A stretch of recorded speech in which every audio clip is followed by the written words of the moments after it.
40.4 in Sector 2, feathering that throttle, heading through the final corners here at Silverstone. Could this grant in P1, this time in Q1, up towards the line? It can! A blistering lap, 1:37.962 and just over 4 tenths of a second, over 4.25 tenths of a second. That's extraordinary. Racing Chai now demoted to second, GB now finishing in third place for now. And Dirk Chocolate retired. He's right in 16th place. Certainly is, but it was very, very close with Racing and their personal best time through the first sector. And that's, of course, not where they've been getting the most time. That being said, though, I've just cut to them and they've just abandoned the lap. They had a massive, massive tank slapper at the exit of the S's. And so that then is their lap and their Q1 session over. They will, of course, make it through. There are enough cars down there who've retired from the session behind him who will make up the bottom 5 if, of course, Nogueira and Hoodie Pete are able to improve and get themselves outside the bottom 15. But as it is right now, Nogueira can't.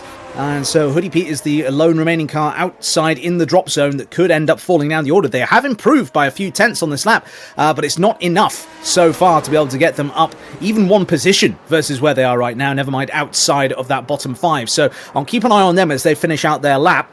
Apart from them, we've got El Taco Man, we've got Adam Sanderson, both on laps at the moment.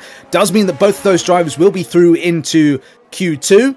But let's just keep an eye then on Hoodie Pete as they come round the final turn now. And across the line for Hoodie Pete. And he is able to improve by 2.5 tenths of a second, but that is still 7.5 tenths of a second away from Nogueira, never mind away from Dirk Chocolate and Sproat, to be able to get themselves out of this Q1 session. Another man who's looking to try and bring his best is Patterson, who's also found a 31.3 in Sector 1. He's looking to try and grind his way out to the bottom 10, but I think this is going to be a huge mission for him. It might be a little bit too tough at this stage. His arms might be a little bit too short to box with God as he makes his way through the final corner. Can he find a little extra? No, he can't. 14th fastest for him. He certainly won't improve enough to make it into Q3, but look here at Tom 97, who does improve to second fastest. Illustrious, stunning, a brilliant lap. Matty D13, 5 tenths at least, nearly 6 tenths up on his lap as well. Looking to break out of the bottom 5 here, Dan. Yep, absolutely. Looking to do that right now. And, well, we'll wait and see if that works for them. Across the line comes Matty D. And it is able to get out of the bottom few cars. It is P3 for them this time. And as it is, then we've got cars still out there on circuit trying to do their absolute best. Ferrari in the Constructors' battle. This is a session where Mercedes, both their drivers have failed to make it through into Q2. Never mind into Q3. Ben Daly goes up to P5. Now, the baton is passed on to their teammate Infratic. What is Fabio going to be able to do in the final stages of this session? And Mr. Dale has retired from the session, down in P9 currently, could potentially fall outside the drop zone. It is possible with Chesnoid and Infratic out there, but as it is then, round the final turn comes Infratic. What is Fabio able to do? He goes sideways, and that is still good enough to get up into P8. The Ferraris are both through, the Astons are both through. This could be a major coup for both teams in their fight for the Constructors' Championship. That's huge for the Ferraris, and a dance on display for Fabio. Infratic has made it through. And through to Q3, he's in the top 10, a fantastic clutch lap that has brought them together, and certainly given the fact that you've got the likes of Meraki in the mix here as well, in terms of P2, I tell you what, a huge chance for Ferrari, and Fabio is loving life there. What a dance, Fabio. You dance away, my friend, you deserve it. A stellar showing. Ferrari double stacked, heading into Q3. He's now 3 tenths up. This would be enough. This would be enough. Not by much, but it would be enough to get him across the line and into pole position, as long as he doesn't make a mistake anywhere in this final sector. Now, the final sector is the one place that we saw in his previous lap where it did improve. So, will this still be the case then in the final couple of turns? As he takes the car through then, that Williams car underneath him, this then, it could be the chance. Could it be for Meraki to take pole position at the British Grand Prix? It's provisional pole by 3 tenths of a second over Racing Chai. And what does his rival have to say in response? He can get into the 37s with third place for Benjamin Daly, but he's nowhere near Meraki at the moment. Meraki there on top, and a stellar showing already on par of his account. And I tell you this, Racing Chai in that last lap on the wet tyres did set purple in that second sector. We look on at some of the others as well. Matty D13 with a 2 tenths of a second improvement goes 5th fastest immediately in that point. Zapso as well finding buckets of time. He's 3.5 2.5 up in his own right as he looks to chase a higher spot. Infratic is invalidated. His last runs as well. Tom 97 as well looking to try and usher in his lap. But the next man across the line is Zafso. Can he topple Tom 97? Can he topple Matty D? Can he topple GB68 as he now makes his way through towards the final bend at a club corner? The Aston Martin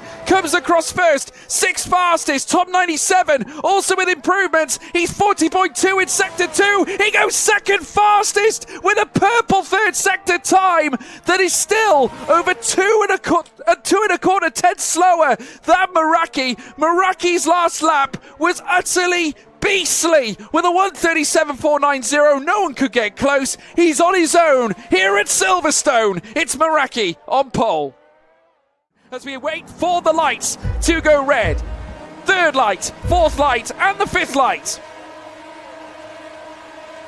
And it's pedal to the metal, and it is go, go, go, go, go. Meraki getting away very well, but look at the overspeed from Tom 97. Through turn 1 they go, and through the 1st sector, it's Meraki with the lead. Tim and Mardik already up to 3rd place as he looks to try and challenge the front 2. It's Meraki, Tom 97, as well as Tim and Mardik. The aggression on show from the Scuderia Ferrari. The prancing horse has pranced into the top 3. A podium place on the cards, but here we go. Down the Wellington straight this time around. Tim and Mardik and Tom 97, old teammates of Veloce, they come together through towards the next left-hander. Tim and Mardik into 2nd. The setup is clear. It's a race one here, Dan.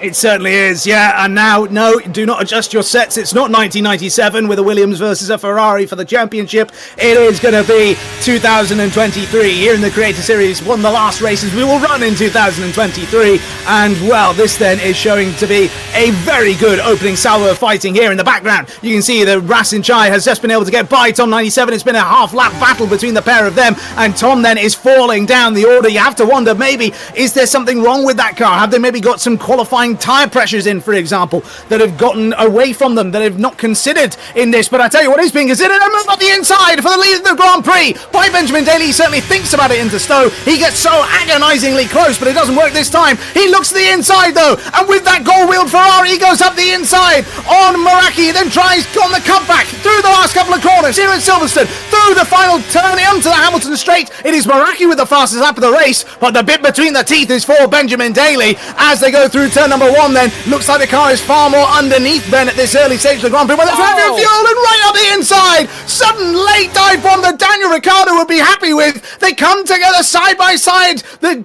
sides of the car smacking into one another, and not happy with that smack. Ben decides, you know what, there's the edge of the track. Go and have a look at it there. And that means he's up in the lead. But how long will that be for? Because Rasin Chai is tucked in behind on those medium tyres and could potentially make an advance on him soon, but he doesn't. Instead, it is 2nd place for him. Meraki in 3rd, GB68 in 4th, and then Tom 97 starting in 2nd all the way down to 5th place.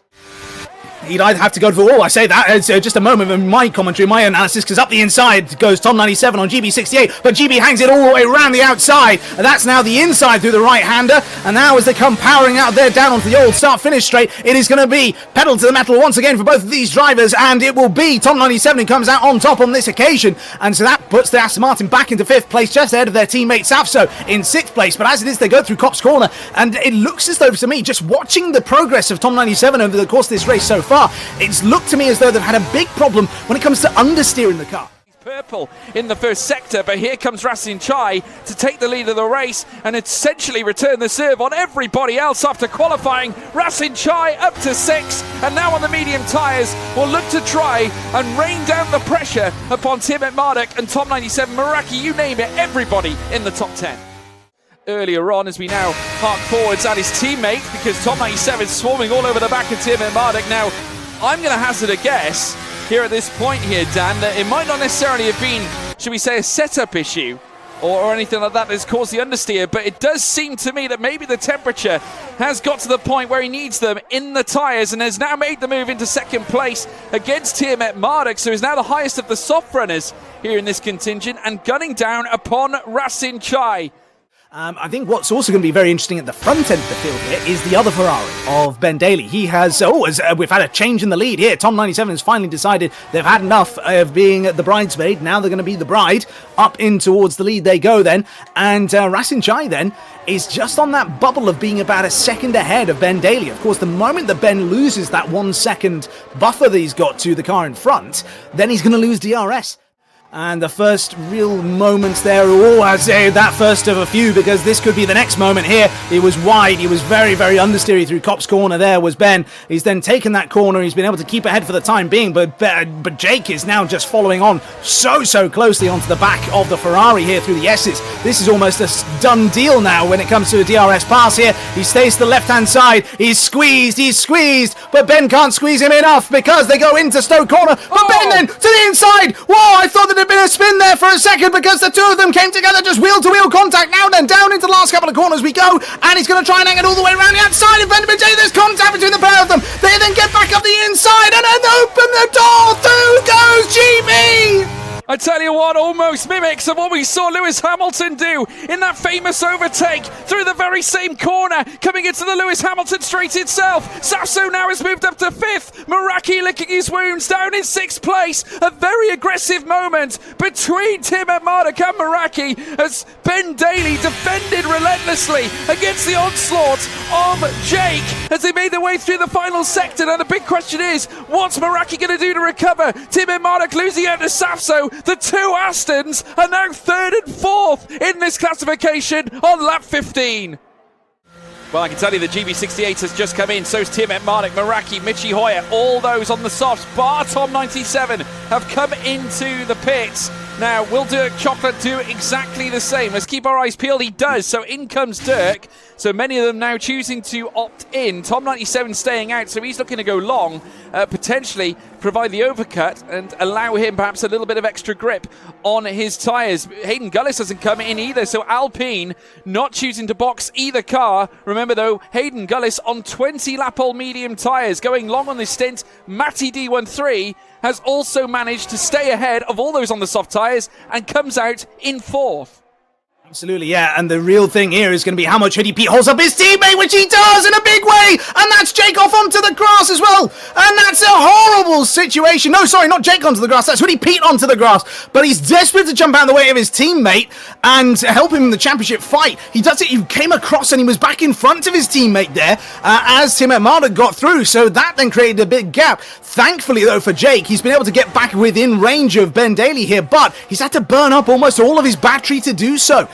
So that is going to severely limit his strategic options going forwards. For the Astons, though, for Safso in particular, I said it was going to be in maybe 2-3 laps time. It's going to be now. Safso gets the move done round the outside into Stoke corner on Matty D. So that is what it looks like then. Over the line, it was about 2.3, 2.2 seconds between him and Matty D. And within 1 lap, he's able to then get himself into the lead of the race. Not only that, but Tom 97 is now coming down the exit of pit lane. Is he still going to be ahead of Safso when they come out? I don't think he is. I think Safso is going to be in a net P2 here. He comes out ahead of Tom 97. Such a fantastic undercut and good decision from Safso there. He's ahead, and also is Matty D. Now, Matty shouldn't prove that much in the way of resistance for Tom 97, but we end up seeing the same thing for Tom 97 that we saw at the start of the race. A very long warm-up period for the tyre. This could prove a really decisive thing for Safso. He could now be able to build up a couple of seconds worth of a gap maybe to Tom 97 behind. We will have to wait and see here, George. Through this next right-hander now this time around, and obviously he has had 2 laps to embed the temperature into his set 2. Oh my goodness. One by one they come together. Tim and Marduk, a very daring overtake, and I tell you what, a timely one as well. He has just put Matty D in between he and his championship contender Meraki. So can Meraki get past him? Can he get past him quickly as they head down the hanger straight? I don't think he can. Matty D putting up a fight against Jake over that 7th position. Absolutely, yeah. It was an oh my goodness, I didn't mean to say into the microphone. That was supposed to be an internal thought, but as they go into the final couple of corners now, Jake hangs it all the way around the outside, then up the inside in club corner, and then as they go through that final turn. He is back up into 7th place, but he's now got a 1 second gap between himself and Ben Daly. He's going to need to put in the biggest laps he possibly can. He's got 0 battery. Not 1%, 0. He's got nothing left in the battery at all, and so he's going to now have to hope upon hope that it's the job of the cars in front to slow up his championship rival, give him DRS again to allow him to come back towards his rival later on. At this point, though, Tom 97 hovering all over the back of Hayden Gullis. His teammate now is going to be swarmed up on with those that are looking to try and retake their positions at the front end of the order. And Tom 97, heading through turns 1 and 2, is going to do just that. Zapso looking to do the same as he peels on into 3rd place. GB68 will also look to follow suit through the loop section. They will go as they look to tie up, and Hayden Gullis unable to stop the tirade of cars that are now careering past him. Tim Emmerich doing exactly the same, and look at the gap between Meraki and Gullis himself. Obviously, given the scrap between Matty D13 and Meraki that we saw earlier on, it has cost Meraki so much time, and we saw his reaction after the battle. He is less than impressed. As Tom managed to get his fastest lap of the Grand Prix. Yeah, Dirk Chocolate as well with Infratic. 3 wide heading through the next left-hander out of the Long Wellington straight. And Dirk now on Sprout. He's going to make a double overtake to move himself up into 11th spot. This is sensational. Between he and Sprout coming together. A big collision as well as Infratic bursts on by. They stay wheel to wheel again as they head through. But Infratic missing the corner. Heading through cops altogether in the gravel trap. Chaos here as they make their way through Sector 2. Got GB advancing on the back of them because, oh, look at the inside here, not working together anymore as Safso is then overtaken by Jake. Jake now pushing his way up and into 4th place, and that means that the Aston Martin is now going to dive it back down the inside in towards the final turn. Then he's going to try and cut back underneath into the final couple of corners, but it doesn't quite work, and now that means that it is Meraki right in behind his championship rival all over again, the first time in around about 40 laps. Onto the back of Tom 97 to claim that race win that he wants oh so desperately. Oh, here we go. But look at this, and it's all kicking off all of a sudden between the two championship protagonists, and you can see that Meraki tries it all the way around the outside, and now then Jake is going to try and now force Ben to the outside. He's done exactly that without forcing the Ferrari driver off the track. He's been able to get himself up into 3rd place. There's then Racid closing and closing and closing. Is he going to go for the dive to the inside this time? No, he won't. Not this time. But that McLaren is looking leery in the back of that Aston Martin. And will he be able to get anything happening in the next few moments? We will have to wait and see. But right now, Meraki is incredibly close to the back of GB68. And Ben is even close to the back of him, in fact. Ben Daly is now going down the old start finish straight into Cops corner. The Ferrari gets the move up the inside. Brilliant bit of driving there from Ben Daly. Absolutely fantastic. That's how you overtake a Cops Lewis Hamilton, and that is what you want to see in the Creator Series. We had visions of certainly where the Red Bull and the Mercedes came together in Formula 1 only a matter of seasons ago, as now we see them now scrapped together again. Tim Emmerich with the leverage heading out to Maggots and Beckett up into 2nd place now as he looks to put the squeeze on Tom 97 up at the front end, and Aston Martin is all that splits the title contenders. Rasin Chai got wheel to wheel with Zapso. He's up to 5th place. They're all coming together now. The soft tyres of Rasin Chai. Meraki in 4th. GB in 3rd. Tim Emmerich in 2nd. Strap yourselves in, folks. Do not look away. Lap 49 of 52, and we're only just getting started.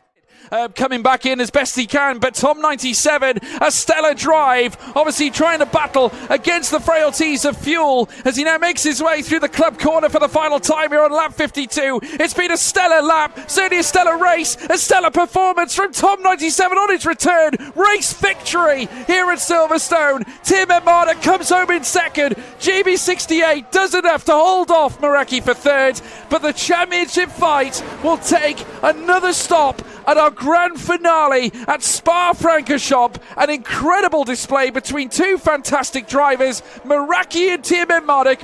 Where is your money going? Let us know in the live chat, but folks, you'll have to wait a week before it's all decided. But credit to Tom 97, we can't forget about him, your race winner here at Britain.